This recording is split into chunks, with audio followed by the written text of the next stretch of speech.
तुम्हारी बहन फिरोजे मेरे बेटे कहान करीमोगलू की गर्लफ्रेंड है।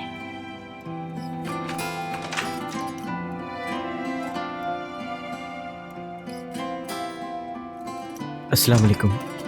अस्सलाम वालेकुम। कहां से आ रहे हो तुम लोग?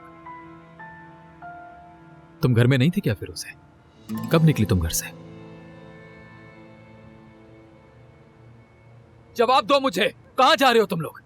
कुछ पूछ रहा हूं ना मैं तुमसे, और जब कुछ पूछा जाता है तो उसका जवाब चाहिए मुझे। चिल्ला क्यों रहे हैं भाई? चिल्लाऊंगा क्योंकि गुस्सा है मुझे, लेकिन सबसे ज्यादा मैं खुद पर गुस्सा हूं। मुझसे गलती हो गई, लेकिन कहां गलती की ये सोचकर। हाँ, आप ऐसे बात क्यों कर रहे हैं मुझसे? बिला वजह मेरे ऊपर गुस्सा हो रहे हैं। उमर चुप रहो। भाई यार मैंने हमेशा ये चाहा है कि तुम इस दरवाजे से हंसती हुई दाखिल हो। मैंने चाहा है हर सुबह तुम बेड से हंसती हुई जागो। इस छत के नीचे कोई किसी पर गुस्सा ना करे, ये भी मैंने चाहा। और चाहा के चाहे कुछ भी हो जाए, कोई किसी से कुछ ना छुपाए, कोई जानबूझकर गलत काम ना करे। लेकिन कहां हो तुम? क्या कर रहे हो? क्या कुछ फेस कर रहे हो? इस बारे में कुछ नहीं मालूम मुझे। मैंने ऐसा क्या मांग लिया था तुमसे? क्या बहुत कुछ है ये? जवाब दो मुझे, बहुत मांग लिया क्या?